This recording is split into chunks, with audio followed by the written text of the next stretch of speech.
I just don't wanna leave you. Might just know where the reasons why we both can't play here.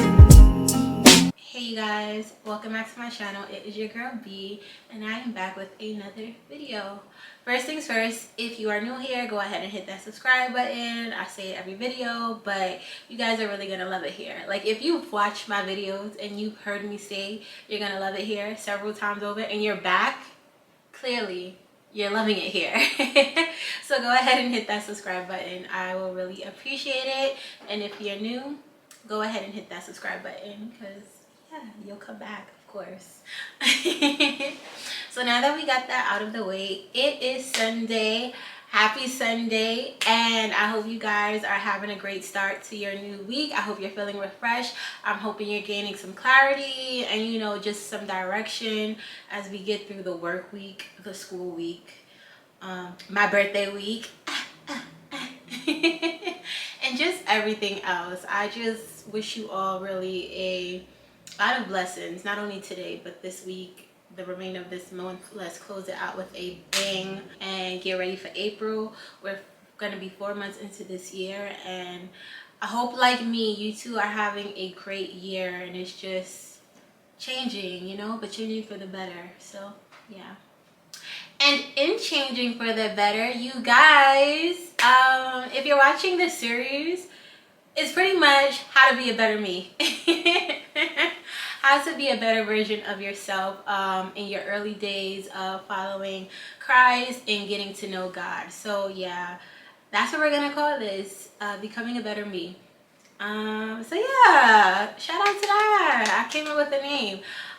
So this week, it's something that I've been actively working on, and I think it's been helping me in my journey. And I think one of the scariest parts, but also the most valuable part of becoming a part of the body of Christ, and, you know, just coming to get to know God, is the fellowship portion. It is hard to gather with people, especially people you don't know, new people. And yeah, I haven't met too many people on this journey, or anyone that I've really fostered a real friendship, discipleship, or any of that with. But I am now just moving into areas of where I can work on that. I think I know we are all called to worship together, to uplift each other, and kind of be there for other people, be able to pour into other people, but also have other people pour into us. I'm an introvert, and y'all know how a lot of people be like, oh, you know, I'm an introvert, but, you know, people can't tell because I'm so outgoing and stuff. No, I'm an introvert. I like to be at home, doing nothing. So I'm an introvert. I feel like I keep saying that over and over, but I am an introvert, or I was an introvert. We're not claiming that no more because we're trying to move up out of that. In this journey of overcoming my introvertism, I know that's not a word, but don't watch that. The problem that I had is that I would hold on to people that I felt comfortable with, people who I already knew I could be myself with, because just getting to know new people is scary, because it's like, people may not like me. And that's the reality of it. People may not like me, and that's a form of rejection that I just wasn't ready for. I was terrified of, actually. Like, I want everyone to like me, which is stupid. Well, not stupid, I'm sorry. It's not stupid, but it's just unrealistic. There are always going to be people who dislike you. Sometimes, you know, you earned their dislike, and sometimes they'll just dislike you for not even really knowing who you are. And both situations is okay, but that shouldn't stop me from trying to foster new relationships. So let's start with that.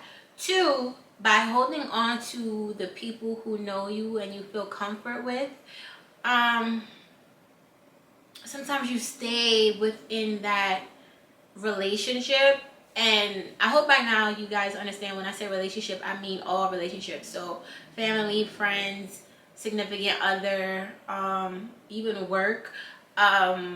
That's what I mean when I say relationship. So I just want to make sure everybody's like, nah, she keeps talking about this dude. No, I mean like just regular relationships, period.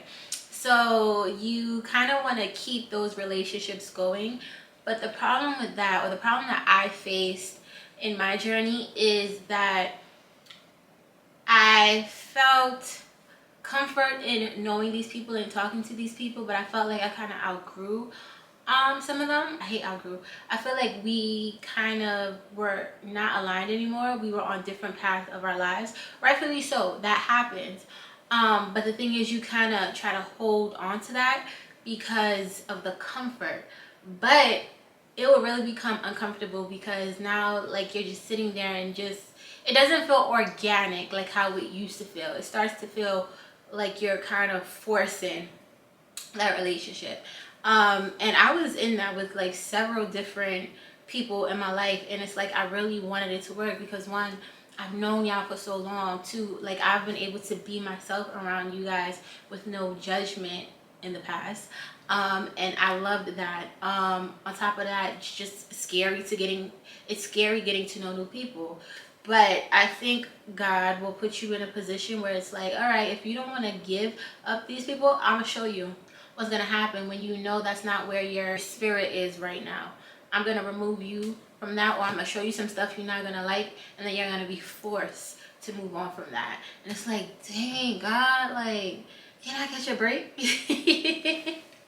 But no, it happens because we unfortunately we do go through phases. So yeah, and knowing all of that, I was kind of nervous to meet new people. Then it's like, where do I go? And then on top of that, it's like you want to find people who align with who you are.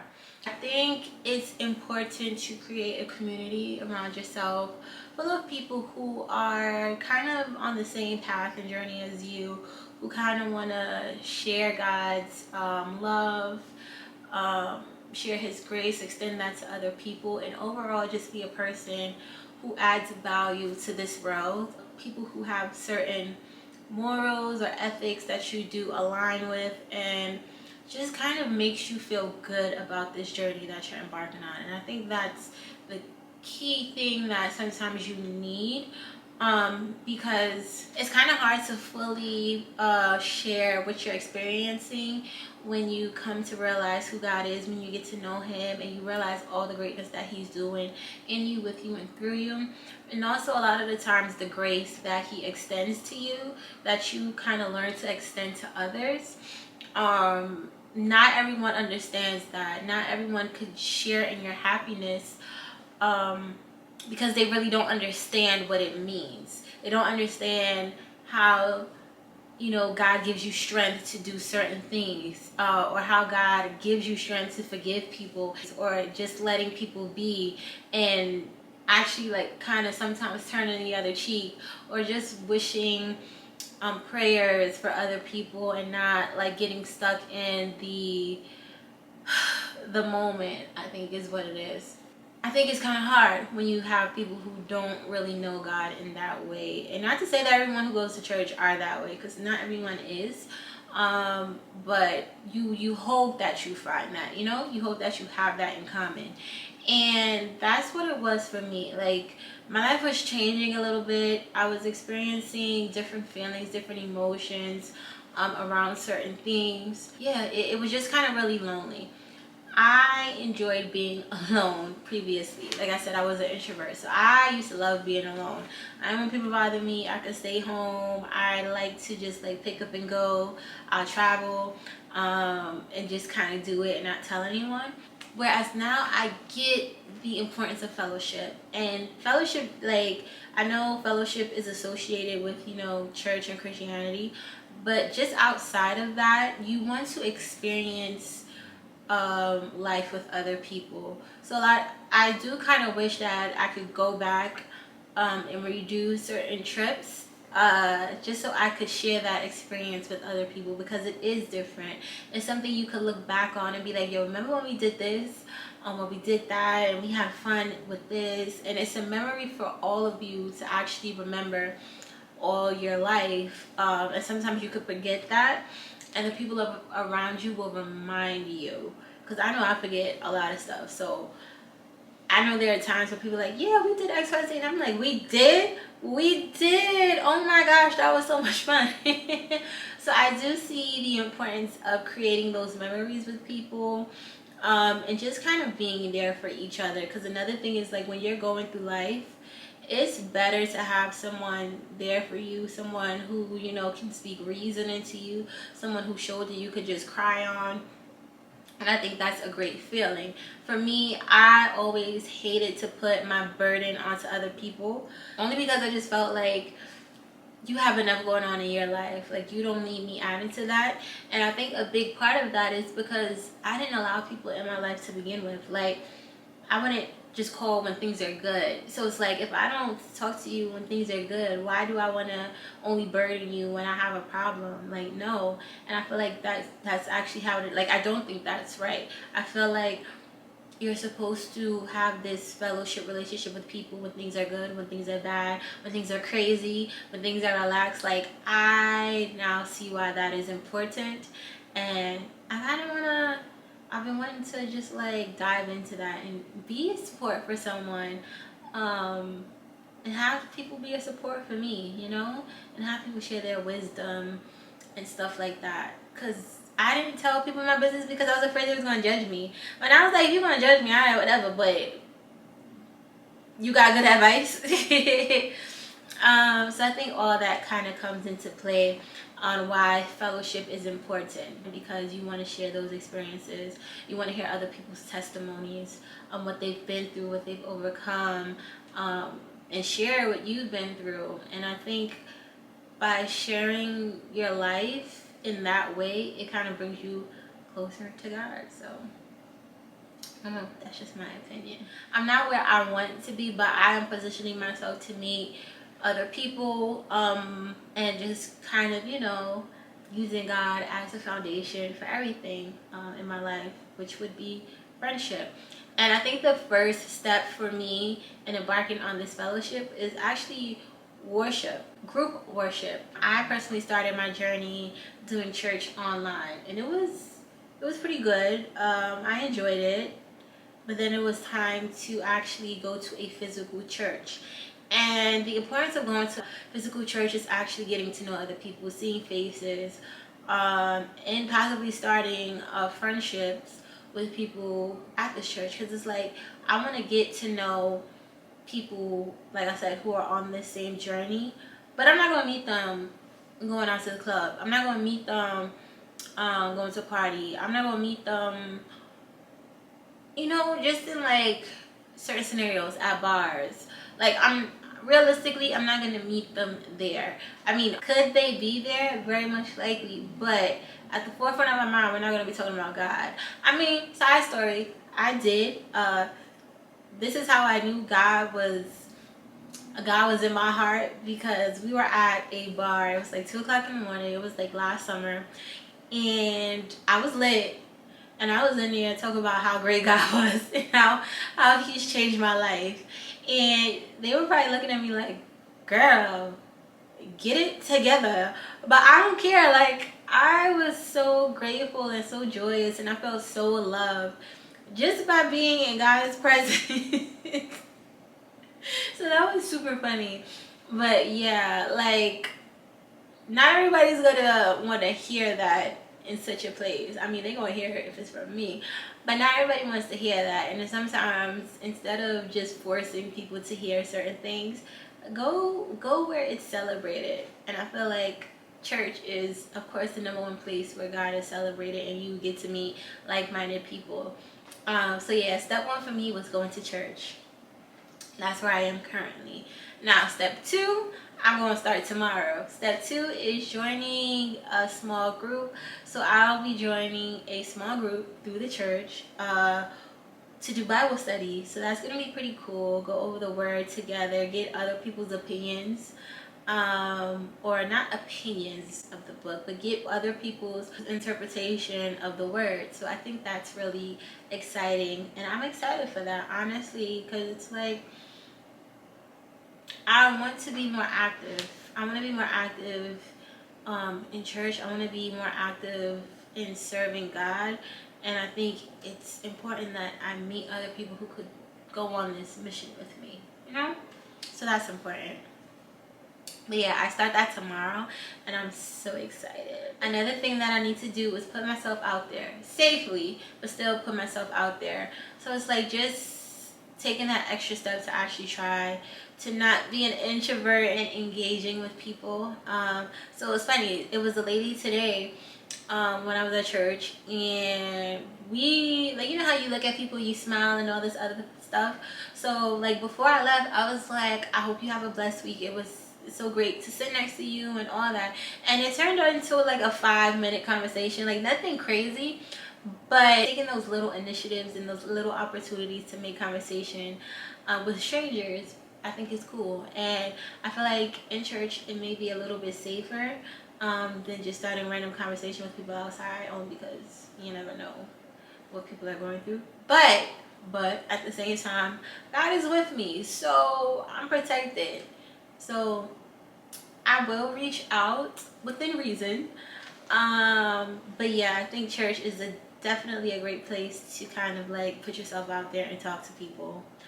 Another way that I will be, you know, trying to foster friendship and fellowship would be to honestly speak how much value God brings to my life. Like I don't want to be that person who's afraid to bring up God or bring up the greatness that He has done for me out of fear of making other people feel uncomfortable. Because it's just conversation and it's me expressing my love for Him. And I find that 3 things ultimately can happen, but there's 2 things that I find that will happen that I don't like. So the first one is, like, you know, I talk about how much value God has in my life, how great He is, and why I just feel such joy and peace in knowing Him. And people can respond by either one, hey, I felt the same way, He's done this and this and this and this for me. And you kind of, you know, go back and forth discussing that. Or you'll have someone who says, but why do you think that? Like, you believe in God, you believe in religion, it's not real, da da da da da. And that kind of opened dialogue to be like, well, this is what He's done to me, and I can share my opinion while also listening to theirs, but I can stand firm in my belief and my values when it comes to Him.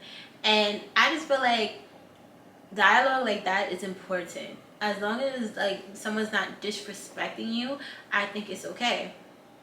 Because when you look at the Bible, like God was having conversations with all types of sinners, and He wasn't mean. He didn't say you need to. He was just showing them like the greatness of God and like the things that He can do. And it's like, I want to do that to other people, where it's like, I'm just going to tell you what He's done for me, and you can either be like, oh wow, that's crazy, and if you come into faith you do, but if you don't, you don't. That doesn't change my value in Him. Like my relationship with God has nothing to do with your relationship with Him. So if you don't believe in Him, that's not gonna make me not believe in Him, you know what I mean? So I just feel like it's kind of really important to share that with other people. And you may find some people who really agree with you, and you may find some people who don't, but I feel like the discussions itself are a great part of this journey. Like, I forgot what night that was. That was like Wednesday. I was having a full conversation at like 11 o'clock at night. I was exhausted. I was so exhausted because I had a midterm and a group project that I presented. But I was like, no, we're going to have this conversation. And we were just talking about like the greatness of God and how we each interpreted just the different stories and history that's written in the book. So it was just good. Like, I look forward to things like that. I feel like I need to put myself out there and kind of hold to my values and say to the world, like, hey, God is good, God is great. Here's what He's done for me and with me and through me. So I don't know. I'm ranting because, like I said, I didn't have an actual plan for today, so it's a little bit all over the place. But I hope these tips kind of help you on your journey of getting to know God, or if you're thinking about getting to know God.